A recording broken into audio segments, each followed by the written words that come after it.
Hello दोस्तों, नमस्कार। मैं डॉक्टर पीयूष त्रिवेदी, आयुर्वेद चिकित्सा अधिकारी, राजस्थान विधानसभा जयपुर हूँ। दोस्तों, कोरोना संक्रमण काल से हम सभी परेशान हैं। कोरोना का संक्रमण दिन प्रतिदिन बढ़ता जा रहा है और हमारे सारे लॉकडाउन में जितने प्रयास किए जा रहे हैं वो सब सार्थक महसूस हो रहे हैं। हमारी सरकार पूरा ध्यान दे रही है। सरकार के द्वारा बताए गए सारे नियम हम फॉलो कर रहे हैं और हमें सफलता भी मिल रही है। विश्व के आंकड़ों में देखें तो भारत में बहुत अच्छी स्थिति है। लॉकडाउन में सभी का सहयोग रहा है, इसके लिए आप सभी धन्यवाद के पात्र हैं। साथियों, मैं बात करना चाहता हूँ कोरोना संक्रमण से बचाव के बारे में। आयुर्वेद क्या कहता है? आयुर्वेद कहता है कि कोरोना संक्रमण काल में सबसे पहला जो अटैक होता है वो गले का संक्रमण, सबसे पहले शुरुआत इसकी होती है। गले के संक्रमण से बचाव के लिए हमें कुछ उपाय करने चाहिए। और गले का संक्रमण नाक के जरिए होता है। नाक, गला और लंग्स तीनों का आपसी संबंध है, लेकिन ये संबंध 3 या 4 दिन में अगर संक्रमित हो जाता है तो आदमी कोरोना मरीज हो जाता है। तो क्यों नहीं हम उसके बचाव के उपाय किए जाएं। तो सबसे पहले जो बात आती है, बचाव की बात आती है। बचाव में व्यक्ति के हाथ में ही है कि किस प्रकार से वो अपना बचाव करे। नंबर 1, बचाव की प्रक्रिया में कुछ ऐसी स्थिति पैदा की जाए जिससे संक्रमण ही न हो। तो उसमें सबसे पहले बात आती है अपने लंग्स की मजबूती। हमारे इम्यून सिस्टम को डेवलप किया जाए। लंग्स को मजबूत करने के लिए जो सबसे बेहतरीन उपाय है वो योग प्राणायाम के अंतर्गत आता है, जिसको हम डीप ब्रीथिंग भी कह सकते हैं। मेडिकल साइंस डीप ब्रीथिंग के जरिए संक्रमित लंग्स का उपचार करती है। और उसमें दोस्तों आपको 15 या 20 सेकंड्स के लिए सांस अंदर खींचना है, थोड़ा होल्ड रखना है और वापस निकाल देना है। यह प्रक्रिया शुरुआत में 5 से 7 मिनट करें। इसके बाद में धीरे धीरे इस क्रिया को 15 से 20 मिनट तक करने की कोशिश करें। तो इसमें क्या होगा, दिन भर में हम नियमित रूप से जो श्वास लेते हैं वो केवल सामान्य श्वास है। ऑक्सीजन आ रही है, कार्बन डाइऑक्साइड बाहर निकल रही है।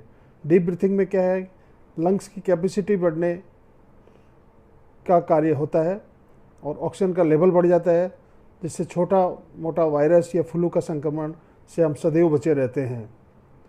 यह करने के बाद दूसरा आयुर्वेदिक उपाय मैं आपको बताता हूँ, जो कि आयुष गाइडलाइन के जरिए भी हम लोगों ने करके देखे हैं और घर पे बनाते हैं। उसमें कुछ घरेलू औषधियाँ हैं, जैसे सौंठ है, सौंफ है, गिलोय है, दालचीनी है, मिश्री है, इलायची है, साथ में तुलसी के पत्र हैं, गिलोय है, लौंग है, काली मिर्च है। इनको समान मात्रा में लेकर के पाउडर तैयार कर लें और हल्का सा घी के अंदर भून के रख लें। भूनने के बाद में इसमें थोड़ा सा हल्दी मिला लें और जब भी आप दूध या चाय का सेवन करें तब आधी चम्मच या चौथाई चम्मच सुबह और चौथाई चम्मच शाम को दूध या चाय में घोल करके लें, या फांकी लेकर के ऊपर से दूध या चाय पी लें। तो आपको लंग्स में कोई संक्रमण अगर आपका होता है, गले में संक्रमण आपका होता है, नाक में आपको जुकाम की प्रॉब्लम लगती है, गले में खरखराहट लगती है, सूखी खांसी आती है, तो उससे आप बचे रहोगे। जो लोग दूध या चाय में इस पाउडर को नहीं ले पाते हैं वो शहद के साथ इसका प्रयोग कर सकते हैं। दोस्तों, इस पाउडर को करने के बाद हल्का सा घी में भूनने के बाद उसको सुरक्षित आप किसी डिब्बी में, कांच के जार में रख लें और चौथाई चम्मच पाउडर लेकर के 2 चम्मच शहद के साथ उसको भोजन के पहले चाट लेंगे तो आपको गले के संक्रमण से बचाएगा, खांसी से बचाएगा, जुकाम से बचाएगा और साथ में आपका इम्यून सिस्टम डेवलप होगा, शरीर में ताकत भी आपको आएगी।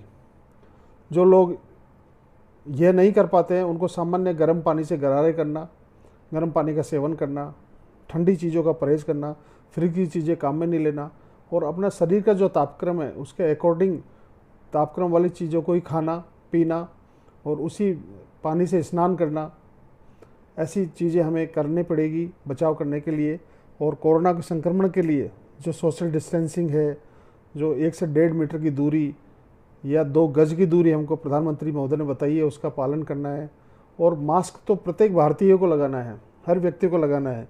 आप संबंधित किसी काम से बाहर जा रहे हैं या आसपास किसी को देखते हैं तो आप खुद टोक दें कि भैया मास्क लगाइए, क्योंकि हो ना हो आपको संक्रमण हो जाए या आप संक्रमित है तो और कोई संक्रमित हो जाए। क्योंकि आदमी जब छींकता है तो छींक उसकी करीब 1 से 1.5 मीटर तक उसके ड्रॉपलेट्स जाते हैं जो हर आदमी को संक्रमित कर सकते हैं। और उस संक्रमण से बचने के लिए खुद अगर मास्क लगा के छींकेगा या साइड में छींकेगा या कोहनी के मुंह की तरफ मुंह करके छींकेगा तो वो ड्रॉपलेट्स नहीं गिरेंगे और वो संक्रमण उनका फैलेगा नहीं। और संक्रमण का बचाव का सबसे बढ़िया तरीका है मास्क लगाएं, सोशल डिस्टेंसिंग रखें और हाथ बार बार धोना। बार बार हाथ धोने का मतलब है क्या पता किसी धातु के अपना हाथ लगा हो या लोहे की चीज़ के हाथ लगा हो या आजकल कोई चीज़ आपने स्पर्श की हो, तो आप एक बढ़िया झाग वाले साबुन से आप हाथ धो सकते हैं, उससे भी आपके फ़र्क पड़ेगा। और मास्क लगाने से सबसे बड़ा फ़ायदा ये है कि आदमी बार बार चेहरे को टच नहीं करता है, नहीं तो 90 से 95 बार या 100 बार, कई लोग तो 150 बार 200 बार बार बार चेहरे के हाथ लगाते हैं। कभी चेहरे को खुजलाते हैं, कभी फुंसी फोड़ते हैं, कभी कान खींचते हैं, कभी नाक में उंगली करते हैं, कभी दाढ़ गुचरते हैं, कभी दांत कुरेदते हैं। तो इन चीज़ों से आप मास्क लगाने से बचे रहेंगे। तो मास्क से कई सेफ्टी है, श्वास की क्रियाओं में सुधार होता है, आपकी खुद की गर्मी से थोड़ी बहुत जुकाम अगर आपको रहती है वो भी आपकी उस क्रिया से ठीक होती है। तो मास्क लगाना पहला हमारा धर्म है, दूसरा धर्म सोशल डिस्टेंसिंग का है, तीसरा धर्म हमारा है हाथ धोने का। इन तीनों को क्रियाओं को बार बार करते रहेंगे तो हम कोरोना के संक्रमण से बचे रहेंगे। कोरोना जाने वाला नहीं है दोस्तों, कोरोना के साथ हमको जीना पड़ेगा। और कोरोना का जो फ्लू है वो धीरे धीरे हम लोगों में हार्ड इम्यूनिटी अगर डेवलप हो जाती है तो ये कोरोना वायरस से लड़ने की शक्ति हमें ईश्वर प्रदान करेगा, भगवान धन्वंतरी प्रदान करेगा। कुछ आयुर्वेदिक दवाइयाँ जो मैंने आपको बताई है, आयुर्वेदिक क्वाथ है, वो नियमित आप लेते रहें। दालचीनी का पानी पी लें, काली मिर्च का पानी पी लें, लौंग का पानी पी लें। आपको ज़रूरी नहीं है कि नुस्खा ही तैयार किया जाए। घर में अगर आपके गिलोय लगी हुई है तो गिलोय की आप चटनी बांट के गर्म पानी के साथ ले सकते हैं। गिलोय सबसे बढ़िया एनर्जी बूस्टर है, इम्यून सिस्टम को डेवलप करने वाला है। मुलेठी सबसे बढ़िया चीज़ है, मुलेठी का प्रयोग कर सकते हैं। मुलेठी चूसते रहें आप दिन भर। लौंग भोजन के बाद में लौंग का सेवन कर लें आप, वो भी कफनाशक होता है। आधी सेक लो और आधी कच्ची, ये दादी माँ के नुस्खे हैं लेकिन बहुत कारगर हैं। भोजन के बाद में सौंठ और मिश्री, इन तीनों का कॉम्बिनेशन अगर लेते हैं तो किसी प्रकार की पेट संबंधी बीमारियां नहीं होती है। और अभी लॉकडाउन के दौरान कुछ नियमित हमें कसरतें भी करनी चाहिए। कसरत के साथ साथ कुछ अच्छी चीज़ें खानी चाहिए। ज़्यादा खट्टा, ज़्यादा मिर्च मसाले हमको नहीं खाना है। दूध से बने हुए पदार्थ हमको कम लेने हैं। दूध भी लें तो आप गाय का दूध लें और फीका दूध लें, और साथ में हरी सब्जियों का सेवन करें, फलों का सेवन करें सफाई के साथ, वो भी सफाई के साथ। सब्जी का सेवन करें वो भी सफाई के साथ। खाने पीने की चीज़ों का विशेष ध्यान रखें क्योंकि संक्रमण किसी भी चीज़ से घर में प्रवेश कर सकता है। और जितनी बार आप बाहर जाएं उतनी बार बाहर से आकर के साबुन से आप हाथ धोएं, सोशल डिस्टेंसिंग के साथ आप रहें। घर में भी आप जो कपड़े पहन रखे हैं बार बार उनको साफ़ वस्त्र पहनने की आदत डालें। और अगर आप मास्क जो यूज़ करते हैं उसको धो नहीं सकते हैं तो उसको धूप में उसको रख दें, तो उससे भी आपका विसंक्रमित हो जाता है। मास्क विसंक्रमित होगा तो हमारे गले का इन्फेक्शन भी नहीं होगा। तो साथ ही ये सामान्य सुझाव हैं, हम हर व्यक्ति इन चीज़ों को जानता है। साथ में गोजव्याधि क्वाथ का प्रयोग हम कर सकते हैं, उसका काढ़ा बना के ले लें। सीतोपलादी चूर्ण का प्रयोग कर सकते हैं। बहुत अमृत तुल्य जो भगवान धन्वंतरी ने, च्यवन ऋषि ने जो यूज़ किया था, च्यवनप्राश का आप सेवन कर सकते हैं। च्यवनप्राश बहुत ही सभी जगह मिलने वाली चीज़ है और सर्वसुलभ जड़ी बूटियाँ, अमृत तुल्य जड़ी बूटियाँ उसमें है। तो अगर उसका हम सेवन करते हैं तो आप कोरोना जैसे सामान्य संक्रमण से बचे रहेंगे, कोरोना जैसे विशेष फ्लू से बचे रहेंगे और अन्य सामान्य जो संक्रमण है वो आपको परेशान नहीं करेगा। धन्यवाद दोस्तों, नमस्कार। साथियों नमस्कार, मैं डॉक्टर पीयूष त्रिवेदी, आयुर्वेद चिकित्सा अधिकारी, राजस्थान विधानसभा जयपुर हूँ। दोस्तों, कोरोना संक्रमण के चलते पूरा विश्व परेशान है कि इसके संक्रमण से हमें कैसे बचा जाए। और हमारे कोरोना वॉरियर्स जितने भी हैं, पुलिस है, हमारे सिपाही हैं, हमारे कंपाउंडर्स हैं, हमारे चिकित्सक हैं एवं अन्य मदद करने वाली स्वयंसेवी संस्थाएं हैं, उनके वर्कर्स हैं, सभी ये चाहते हैं कि ये संक्रमण काल निकले और मानव जाति को राहत की सांस प्रदान हो। इसी कोशिश में आयुष विभाग ने एडवाइजरी जारी की है, गाइडलाइन जारी की है, जिसमें कुछ खाने पीने की चीज़ें बताई हैं। खाने पीने चीज़ों के साथ साथ योग प्राणायाम भी बताए हैं और उसके बाद में कुछ जीवनीय शक्तिवर्धक आहार बताए हैं और औषधियाँ बताई है। अगर उनका नियमित सेवन किया जाए, दिनचर्या प्रॉपर रखी जाए, ऋतुचर्या के अनुसार भोजन हमारा हो, दिनचर्या के हिसाब से हमारा रहन सहन हो, तो इस कोरोना संक्रमण काल से पूरी तरह हम बच पाएंगे। उसमें साधारण सा उपाय बताया है। नंबर 1 तो साफ़ सफाई का विशेष ध्यान रखना है। नंबर 2 मास्क लगा के रहना है।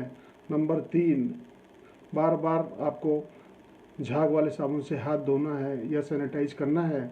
ऐसा दिन में 5-7 बार आप कर लें। और नंबर 4 आपको सुबह आपको जल्दी उठना, और ब्रह्म मुहूर्त में नहीं उठ सको तो उसके ठीक 1 घंटे बाद, यानी 5:30 से लेकर 6:30 के बीच में अगर आप उठ जाते हैं, वो भी आपके लिए श्रेष्ठ है। उठते ही सबसे पहले नमक का पानी गर्म करें या फिटकरी का पानी गर्म करें या हल्दी युक्त पानी गर्म करें, उससे गार्गल्स कर लें। गार्गल्स करने में से क्या होगा कि गले के अंदर जितना भी कच्चा कफ है जो रात भर का इकट्ठा हुआ है या ठंड की वजह से जम चुका है, वो कफ बाहर निकल जाएगा। और ऐसा गरारा करने के बाद ठीक आधे पौन घंटे बाद आप 1 लीटर पानी गर्म करें, उसमें 2 लौंग डाल करके काफ़ी देर तक उसको खौला लें। खौलाने के बाद उस पानी को थर्मस या जार में रख लें और बारी बारी से घंटे 2 घंटे में आधा आधा कप सब घर वालों को आप पिलाएं, जिससे इम्यून सिस्टम उनका बढ़े। उसके बाद में नाश्ते में आप अंकुरित मूंग या अंकुरित दाना मेथी या अंकुरित चना, विटामिन से जो भरपूर है, वो आप ले सकते हैं। कुछ आयुष विभाग ने जो काढ़ा जारी किया है या काढ़े के बारे में जानकारी दी है, वो दोस्तों हम सब जानते हैं, हर घर में, हर रसोई में मसाले का प्रयोग होता है। जैसे धनिया है, आपके जीरा है, लहसुन है, प्याज है, हल्दी है, ये हम सब चीज़ें जानते हैं और हमारी रसोई में रोज़ नित्य प्रयोग होते हैं। फिर भी उन्होंने जो काढ़ा बताया उसके बारे में मैं बता दूं। पहले पानी गर्म करें, उसमें थोड़ी 1 चम्मच हल्दी डालें। हल्दी डालने के बाद दालचीनी का 1 टुकड़ा डालें, 5 काली मिर्च डालें, 2 लौंग डालें, 5 मुनक्का डालें। थोड़ा सा मुनक्का नहीं है तो गुड़ आप उसमें डाल सकते हैं या शहद डाल सकते हैं। और अदरक का 1 इंच या 1.5 इंच करीब टुकड़ा आप कूट के उसमें डाल दें। काफ़ी देर तक उस पानी को खौला लें। पानी करीब आधा पौन लीटर होना चाहिए। 5 से 7 मिनट उस पानी को खौलाने के बाद ठंडा करके रख लें और छान करके उसमें यथा आवश्यकता अनुसार 2-3 बूंद नींबू की या पुदीने का अर्क उसमें आप डाल सकते हैं, जिससे उसका स्वाद बढ़िया हो जाएगा। या सेंधा नमक हल्का सा उसमें बुरक लें। बुरकने से वो कफनाशक होता है, तो उस स्वाद को आप अपनी दिनचर्या में शामिल करें और रोज़ खुद पिएं, बुजुर्गों को पिलाएं और बच्चों को पिलाएं। उसके बाद आती है श्वसन क्रिया का ध्यान करना। श्वसन क्रिया और मेडिटेशन दोनों चीज़ें साथ करनी चाहिए हमको। श्वसन क्रिया में क्या है, लंग्स की कैपेसिटी बढ़ाने के लिए तेज सांस खींचना और धीरे धीरे छोड़ना, जिसको कि डीप ब्रीथिंग कहते हैं। खींचना छोड़ना, खींचना छोड़ना, खींचना छोड़ना, ऐसा 1.5-2 मिनट तक आप करें। उसके बाद अभ्यास होने के बाद सांस रोकने की क्रिया आप करना सीखें। 5 से 10 सेकंड्स के लिए होल्ड करना सीखें।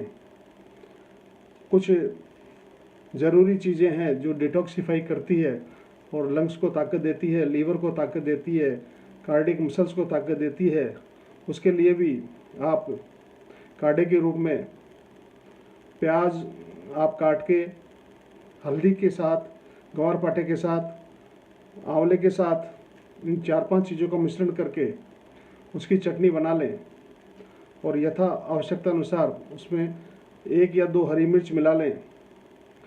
ऐसी चटनी का प्रयोग अगर आप करते हैं तो वो भी आपके लिए कफनाशक का काम करती है और लंग्स को डिटॉक्सिफाई करती है। फलों में आपको बहुत ज़्यादा साइट्रस फ्रूट्स नहीं लेने हैं, ज़्यादा ठंडे फल नहीं लेने हैं, ज़्यादा खट्टे फल नहीं लेने हैं, क्योंकि विटामिन सी का काम नींबू कर जाएगा और जिंक का काम केला करेगा। केला आप ले सकते हैं, आप अभी अंगूर बढ़िया आ रहे हैं, अंगूर ले सकते हैं। फलों में आप सेब फल ले सकते हैं। दोस्तों, अगर हम सुरक्षित हैं तो परिवार सुरक्षित है, परिवार सुरक्षित है तो हमारा राज्य सुरक्षित है, राज्य सुरक्षित है तो हमारा राष्ट्र सुरक्षित है, और राष्ट्र सुरक्षित है तो विश्व सुरक्षित है। दोस्तों, सावधानी रखनी है और जो कोरोना संक्रमित हो चुके हैं उनसे भी दूरी नहीं बनानी है, उनका भी पूरा सम्मान करना है, क्योंकि कोरोना का संक्रमण आजकल जो प्रचारित है उसके अंतर्गत तो लक्षण भी नज़र नहीं आ रहे हैं और कोरोना संक्रमित पाया जाता है। जब उसकी जांच होती है रोगी की तो कोरोना के कोई लक्षण नहीं होने के बावजूद भी वो पॉजिटिव पाया जाता है, तो ये बड़ी हैरानी की बात है। तो अपना मेडिटेशन करें, भगवान का ध्यान करें, और ईश्वर प्रणिधान में वो शक्ति है जो किसी में नहीं है। तो साथियों, कोरोना वॉरियर्स का सम्मान करें, कोरोना काल में मदद करने वाले सभी लोगों का सम्मान करें, कोरोना पीड़ित जो ठीक होके आए हैं उनसे दूरी नहीं बनाएं और उनका भी सम्मान करें। साथ में जो चिकित्सा विभाग की टीम ने गाइडलाइन जारी की है उसका पूर्णतः पालन करें। साथियों, कोरोना से डरना नहीं है, जागरूक होने की आवश्यकता है, स्वच्छता का विशेष ध्यान रखना है, क्योंकि ये वायरस थप्पी देने जैसा वायरस है। जैसे कुछ जहाँ टच करोगे तो आपकी उंगलियों के जरिए आपके चेहरे में आएगा, नाक और मुंह के जरिए आपके शरीर में प्रवेश कर जाएगा और आपको पता भी नहीं चलेगा। इसलिए हाथों को, उंगलियों को बार बार साफ करते रहें, और नई जगह जाएं तो ग्लव्स पहन के जाएं और अनावश्यक चीज़ों को छूने से बचें। साथियों, मैं समय समय पर आपके सामने उपस्थित होता रहूँगा। कृपया वीडियो को लाइक कीजिए और चैनल को सब्सक्राइब कीजिए। थैंक यू, धन्यवाद।